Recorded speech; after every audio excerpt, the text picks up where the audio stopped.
The freedom to sit where you want or to use any bathroom of your choice hasn't always been an option for blacks when traveling. Rosa Parks helped to integrate the Montgomery bus system when she refused to give up her seat. That was in 1955. But interstate bus travel remains segregated in the South. That is until the Freedom Rides of 1961. As WGN's Tanya Francisco reports, 60 years ago today, blood was shed and lives were nearly lost when their nonviolent protest was met with brutal violence and jail time. Buses are a-coming, oh yes. Buses are a-coming, oh yes. I remember that every time a bus would come going from Birmingham to Montgomery, the bus drivers refused to drive. Oh yes. At 80 years old, Dr. Bernard Lafayette remembers the Freedom Rides of 1961 like they were yesterday. He was a student at American Baptist Theological Seminary in Nashville. Not quite 21 years old, he needed his father's consent to take part in the rides. And you know what his response was? I'm not going to sign your death warrant. Lafayette would have to wait. Buses are a-coming, oh yes. On May 4th, 1961, 13 black and white members of CORE, the Congress of Racial Equality, set out from Washington, D.C., heading to New Orleans on what was supposed to be a 2-week ride to challenge Jim Crow laws of the South. The first few stops were uneventful until they reached Rock Hill, South Carolina. 3 riders were viciously attacked for using the whites-only restroom. Among them, a 21-year-old John Lewis, the future congressman. The further south they went, the more vicious the attacks. In Anniston, Alabama, a mob of about 200 Ku Klux Klansmen firebombed the bus as police watched. On the same day, another group of Freedom Riders were brutally beaten by a mob waiting for them at the Birmingham bus station. These incidents in Alabama were caused by outsiders who came to this state seeking trouble. After the violence in Anniston and Birmingham, CORE announced it was ending the rides. But SNCC, the Student Nonviolent Coordinating Committee, picked up the cause, giving Lafayette a chance to join. He and several classmates from Nashville headed to Birmingham by car to continue the ride. Well, I remember one bus driver, he said, I got one life to give, and I'm not going to give it to the NAACP or CO. And he got off the bus.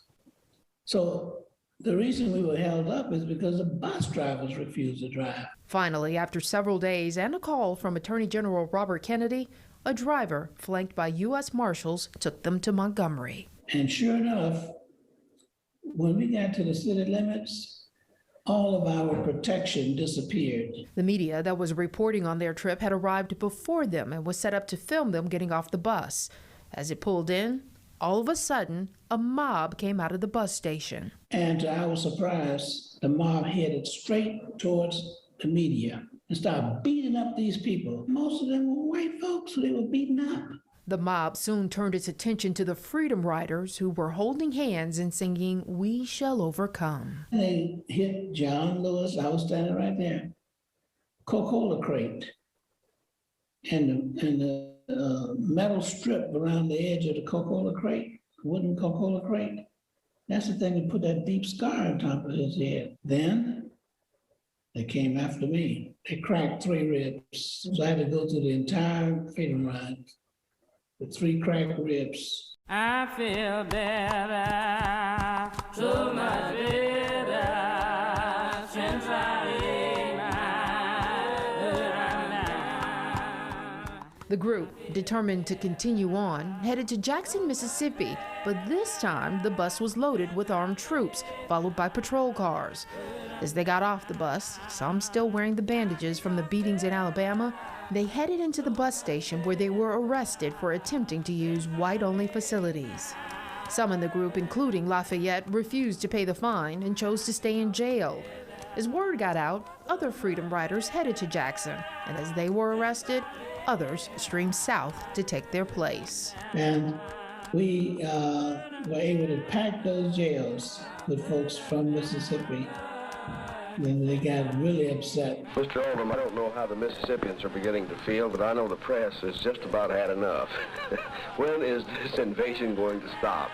I think the invasion will continue for some time. I don't like to use the term invasion. I think the freedom rides will continue. The jail, no bail tactic ended up putting so much pressure on the Mississippi penal system, the Interstate Commerce Commission ordered the white and colored signs to be taken down in the terminals, ending the freedom rides. When you look back on that now, are you amazed at what you accomplished? In a matter of months, not years, months, we were able to do that. Dr. Lafayette is disheartened this history is not taught in schools. If you don't know your history, then your future is a mystery.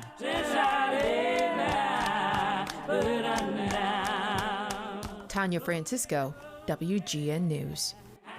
And there was also a ceremony at the Freedom Riders Museum in Alabama today to mark the 60th anniversary. Museum leaders unveiling this restored Greyhound bus. It's an exact replica of the bus in service during the Freedom Rides. Head of the Alabama Historic Commission calling the bus a symbolic representation of the courage of the Freedom Riders. Dr. Lafayette from Tanya's Story attended that ceremony in person. There he is.